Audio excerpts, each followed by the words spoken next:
다음에 이제 로스 펑션을 얘기를 해야 되는데요. 이제 로스 펑션은 아까 얘기했듯이 욜로는 이제 문제를 리그레션으로 바라봐서 로스 펑션을 SSE를 사용해야 하는데요. 이제 SSE를 바로 사용하기에는 문제가 되는 부분이 많아서 여러 가지 옵션? 여러 가지 뭔가 추가를 해줘서 보완을 좀 해줬다고 합니다. 그래서 이제 논문에서 로스 펑션을 보면은 되게 길어서 좀 정우님 같은 분은 수식 읽고 바로 넘겼을 것 같은데 차근차근 같이 살펴보면 이제 이거를 크게 세 가지로 나눌 수가 있어요. 그래서 맨 첫 번째 부분 먼저 보면 맨 첫 번째 부분은 이제 바운딩 박스의 좌표 관련해서 좌표 관련한 리그레션 로스 펑션인데요. 그래서 이제 여기서 말하는 제가 좀 중요한 거는 다 밑줄을 쳐놨는데 일단 보시면 여기 1ij 오브젝트 이게 뭐냐면 i번째 그리드에 있는 i번째 그리드가 담당한 j번째 박스가 물체가 있을 경우를 얘기하는 겁니다. 그래서 물체가 없을 경우는 물체가 없는 경우에는 뭐 박스 자체가 없을 테니까 박스 자체가 의미가 없으니까 학습을 시켜주지 않고요. 이제 박스가 있는 경우만 학습을 하는데 저희가 일단 그리드가 49개고 각각 그리드에 대해서 박스가 2개가 있다고 했잖아요. 그래서 예를 들어서 이 오른쪽 그림을 보면 이 박스는 뭐 총 29번째 그리드 내에서 뭐 초록 박스는 0번째 박스, 노란색 박스는 1번째 박스니까 뭐 29,0 혹은 29,1 이런 식으로 표현을 할 수가 있겠죠. 그리고 나서 이제 이거 어떻게 읽어야 되는지 잘 모르겠는데 람다 코디네이트라고 얘기할게요. 이제 얘는 이제 논문에 보면 이런 표현이 있어요. SSE가 안 좋은 이유가 뭐냐면 클래시피케이션이랑 로컬리제이션의 가중치를 똑같이 주기 때문에 그거는 이제 좋지 않다라고 써 있는데 이제 이 로컬리제이션에 조금 더 많이 힘을 실어줘야 되는 것 같습니다. 그래서 이제 코디네이트에 대해서 논문에서는 5를 줬거든요, 가중치를. 근데 저도 왜 오브젝트 디텍션을 할 때 클래시피케이션보다 로컬리제이션에 좀 더 힘을 줘야 되는지는 잘 모르겠습니다. 그래서 생각을 해봤는데 이제 뒤에 보면은 욜로 같은 경우에 로컬리제이션 에러가 거의 대부분인데 이런 거랑 좀 관련이 있지 않나라는 생각만 해보았습니다. 그러고 나서 이제 아까 얘기했듯이 뭐 자전거 할 때랑 세일 때 이런 식으로 박스의 크기에 따라서 에러의 영향이 엄청 달라집니다. 예를 들어서 자전거 같은 경우에는 박스 자체가 크니까 에러가 1만 나도 큰 영향을 받지 않는데 지금 이 밑에 사진에서 저 마우스 같이 엄청 조그만 물건은 에러가 1만 돼도 엄청 큰 영향을 받기 때문에 이렇게 크기에 따른 에러의 영향을 줄이기 위해서 높이랑 너비에 대해서는 루트 값을 사용한 걸 확인할 수 있습니다. 그래서 이제 왼쪽 식을 다시 보면 x랑 y는 그냥 SS를 사용했고요. 그래서 좌표랑 너비에 대해서는 루트 값을 사용해서 로스 펑션을 구성한 걸 확인할 수 있습니다. 왜 안 넘어가?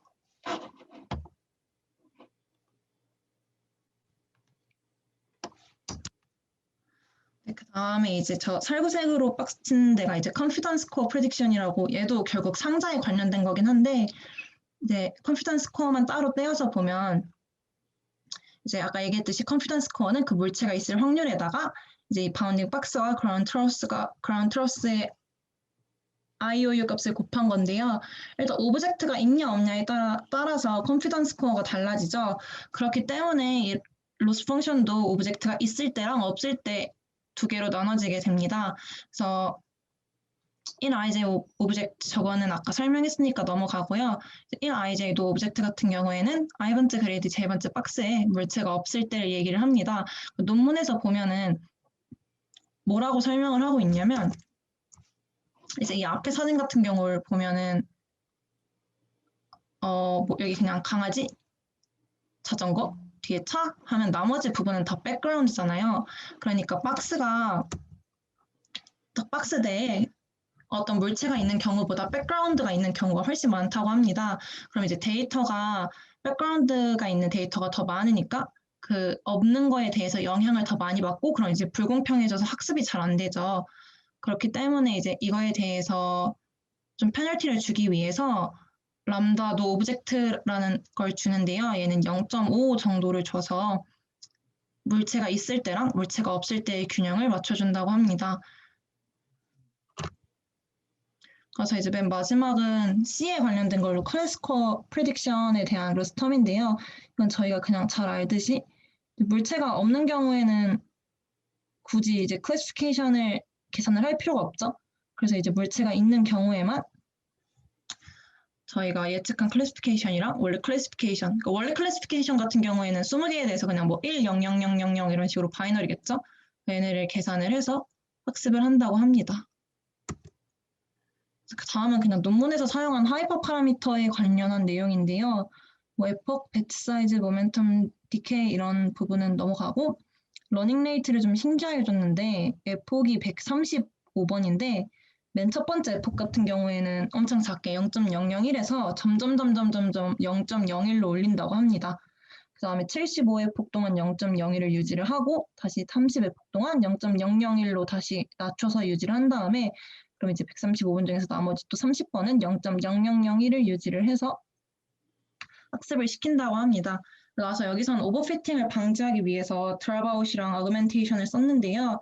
드랍아웃 같은 경우에는 0.5의 확률로 진행했고 데이터 어그멘테이션 같은 경우에는 뭐 원본의 20%에 대해서 스케일링이랑 트랜슬레이션을 하고 뭐 HSV 공간에서 노출과 저게 세츄레이션이 제 알기로는 채도였던 것 같은데 제 기억으론 노출값이랑 채도값을 원래 있는 값의 1.5배 정도를 곱해 주었다고 합니다. 그래서 그런 식으로 데이터를 불렸다고 해요. 그 다음에는 이제 테스트에 관련된 부분인데요. 테스트에서는 이제 클래스 스페시픽 컨피던스 스코어라는 개념을 사용합니다. 아까 저희가 트레이닝 할 때 썼던 컨피던스 스코어랑 유사한 건데요. 얘는 대신 이제 각각의 클래스에 대한 컨피던스 스코어를 얘기를 하는 거예요. 그래서 바운딩 박스에 클래스가 나타날 확률과 그 바운딩 박스가 이 물체를 얼마나 잘 담고 있는지, 그러니까 얼마나 잘 위치해 있는지를 얘기합니다. 그래서 클래스 스페시픽 컨피던스 스코어 같은 경우에는 그냥 아까 저희가 봤던 그냥 컨피던스 스코어, 그러니까 오브젝트가 있을 때 확률 곱하기 IOU 이거에다가 이 클래스의 확률을 그냥 곱해줍니다. 클래스의 확률을 곱해주게 되면 결국 저 식이 되는데 저 식보다는 어떻게 보는 게 더 이해가 쉽냐면 이거보다는 예를 들어서 지금 비비박스 오른쪽에 이제 이 파란 비비박스가 각 죄송합니다. 다시 설명해 드릴게요. 지금 여기 왼쪽 아래 살구 색깔 박스가 이제 각각의 클래스에 대한 확률이 들어가 있는데요. 그래서 이제 박스랑 클래스랑 다 하나하나씩 곱해줍니다. 그래서 박스 첫 번째에 있는 컨피던스 스코어를 이제 클래스 20개에 대해서 다 각각 곱해요. 이렇게. 그럼 이게 그냥 클래스 스페시픽 컨피던스 스코어거든요. 그래서 그걸로 또 하나의 20by 1짜리 텐서를 만듭니다. 그럼 저희가 아까 박스가 총 7by 7 그리드 셀에 2개씩 있다고 했으니까 상자가 총 98개가 만들어지겠죠. 그래서 이렇게 20by 1짜리 텐서가 박스의 박스의 개수 98개만큼 생기게 됩니다. 그럼 이걸 이용해서 뭘 하냐면 이걸 이용해서 그럼 이제 NMS를 진행을 하는데요. NMS를 진행하기 전에 박스를 이렇게 일렬로 쫙 세운 다음에 예를 들어서 맨 처음 클래스가 개라고 한번 해봅시다. 그럼 개라고 하면은 이제 하나하나 살펴보면서 지금 박스 2 같은 경우에는 확률이 0.08이죠. 이런 식으로 확률이 저희가 이 사람들이 정해놓은 threshold가 0.2보다 죄송해요. 여기 부등호를 잘못 썼습니다. 죄송합니다. probability가 0.2보다 작으면 0으로 치환해준다고 합니다. 0으로 치환을 해준 다음에 그래서 이런 식으로 다 치환이 끝나면 한 줄을 한번 바라본 다음에 정렬을 해줘요. 그리고 나서 또 이제 클래스 2로 넘어가서 클래스 2에서 0.2보다 작은 애들이 있으면 또 0으로 바꿔주고 또 정렬을 해주고 이런 과정을 클래스 20개에 대해서 다 진행을 한다고 합니다. 이제 그럼 진행을 한 다음에 이제 NMS로 넘어가게 되는데요. 이제 NMS 같은 경우에는 어떻게 진행되냐면 이제 0번부터 98번까지 하나하나씩 확인을 합니다. 일단 맨 처음에 0번을 이제 기준 박스로 잡아요. 기준 박스로 잡게 되면은 이제 그 다음부터 0 이외에는 다 하나하나씩 선택을 하면서 확인을 하는 거거든요. 저희가 이중포문 돌리는 것처럼. 그러면 이제 1번 박스를 보면은 이제 1번 박스랑 0번 박스랑 IOU를 계산을 합니다. 그럼 지금 꽤 많이 겹쳐 있는 게 보이죠? 그래서 이렇게 IOU가, 그러니까 기준 박스랑 선택 박스의 IOU가 0.5보다 크면 이제 이거 두 개는 어차피 겹치는 거니까 두 개가 IOU도 엄청 높고 같은 클래스를 얘기하고 있다면 얘네 둘이 이제 겹친다는 얘기죠. 그렇기 때문에 이제 선택 노드가 더 크기 때문에 죄송해요.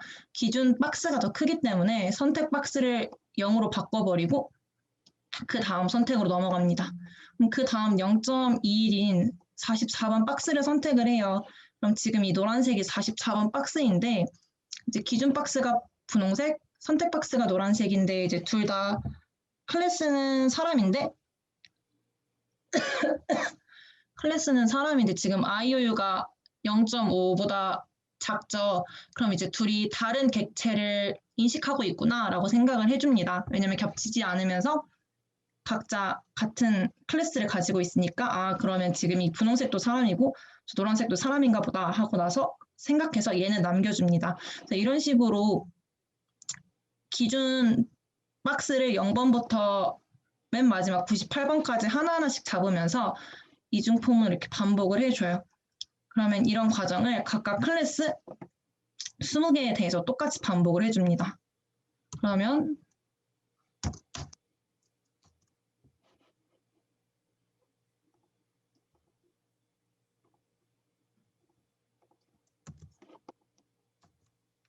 이런 식으로 최종 결과물이 나오겠죠.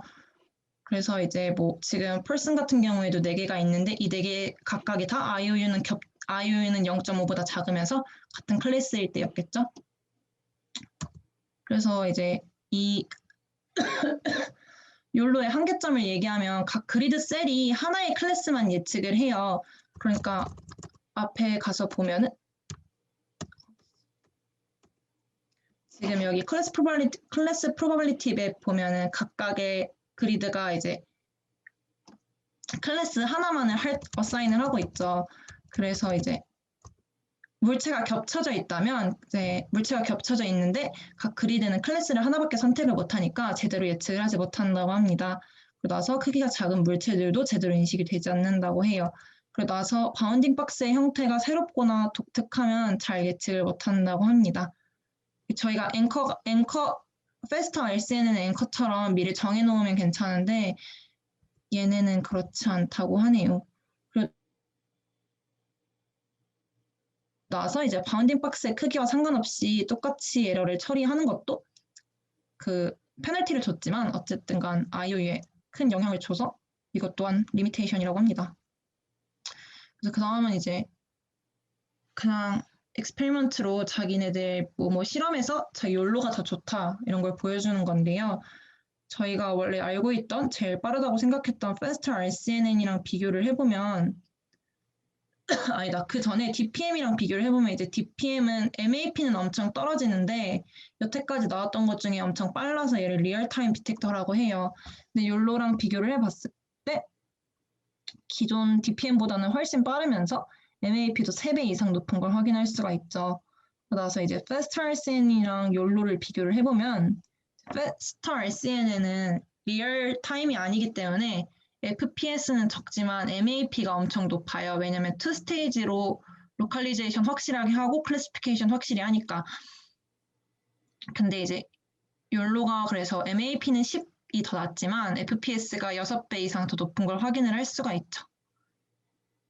그러고 이제 이거는 같은 욜로에 대해서 이제 기본 CNN 아키텍처만 바꿔 끼운 건데 원래 구글렛이었던 거랑 이제 이거를 VGG16으로 바꿔 끼웠을 때랑 어떤 차이점이 있나 하고 봤더니 이제 VGG로 했을 때 MAP는 3 정도 증가하긴 했는데 FPS는 거의 절반 수준으로 뚝 떨어졌다고 합니다.